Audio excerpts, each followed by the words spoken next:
Salut à toi, j'espère que tu vas bien. Moi aussi, merci. Comment faire pour être heureux chaque jour? Le bonheur est la chose que nous recherchons tous le plus au monde. Enfin, tout de suite après le fait de devoir rester en vie. Parce que c'est quand tu restes en vie qu'après tu peux chercher le bonheur. Mais cela coule de source. Moi, j'ai trouvé 2 solutions que tu peux appliquer dès maintenant pour rester heureux chaque jour. Maintenant, c'est pas dès maintenant, c'est dès maintenant après que tu aies regardé la vidéo. De toute façon, tu peux pas les appliquer sans avoir regardé la vidéo jusqu'au bout. Donc, arrête de faire le malin.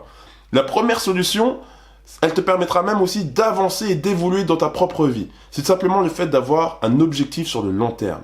Quand tu as un objectif sur le long terme, c'est un peu comme un événement que tu attends. Un événement que tu attends, comme par exemple ton anniversaire, c'est quelque chose qui, quand tu t'en rapproches, même si généralement au quotidien tu n'es pas quelqu'un de très enjoué, et ben là, quand tu sais que tu vas recevoir des cadeaux ou ce genre de choses, et ben tu commences à être heureux, tu commences à être excité, tu commences à être motivé. Pourtant ton quotidien n'a pas changé. Mais pourquoi deviens-tu heureux? C'est parce que tu as un objectif qui commence à rentrer dans ta tête et qui prend la place de toutes les choses auxquelles tu avais l'habitude de penser. Et cela te permet d'être heureux chaque jour.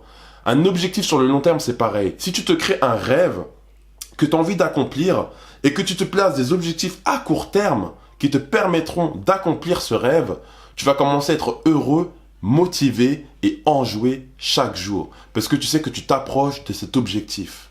Ça, c'est vraiment une chose très importante. Avoir un objectif sur le long terme. C'est comme si chaque jour, tu plaçais une brique et que après avoir fait ça, tu savais qu'à la fin de l'année, tu allais avoir une maison. Si tu sais que chaque jour, en plaçant une brique, tu vas recevoir une maison à la fin de l'année, tu es déjà excité. Parce que tu sais que ce que tu fais te permet d'avoir cette maison. En étant d'accord que la maison est en fait l'objectif long terme que tu comptes avoir. Maintenant, quelle est la deuxième solution? C'est quelque chose d'un tout petit peu plus spirituel, mais c'est le fait de pouvoir être heureux et reconnaissant de ce que tu possèdes déjà. On a tous cette mauvaise habitude de nous comparer à des gens qui ont des choses que nous n'avons pas. C'est bien de le faire si ça te permet de t'inspirer et d'essayer d'atteindre aussi ces choses et de les avoir pour toi. Mais si tu te compares à des gens qui ont des choses que tu n'as pas juste pour te comparer et te sentir mal, malheureusement ça devient néfaste et là c'est vraiment pas bien de le faire.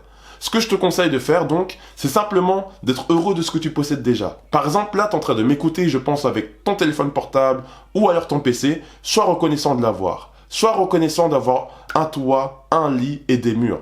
Car c'est grâce à cela que tu réussis à avoir une vie plutôt saine. On peut manger chaque jour et c'est pas quelque chose qui est donné à tout le monde.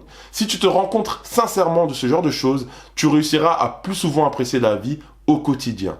Maintenant, bien sûr, il y a une autre phrase qui dit « Le bonheur, ce n'est pas l'arrivée, mais c'est le chemin que tu parcours pour y arriver. » Donc si tu réussis à voir le verre à moitié plein et non pas à moitié vide, tu réussiras à profiter plus sincèrement de la vie.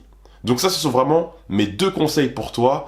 Maintenant, il y a une chose pour laquelle nous sommes tous d'accord, c'est le fait que c'est beaucoup plus facile d'être négatif qu'être positif. Donc, avoir cela en tête, c'est très bien. L'appliquer, c'est encore autre chose. Mais si tu réussis à appliquer ces idées, je t'assure qu'au quotidien, tu te sentiras beaucoup mieux et tu seras même carrément positif.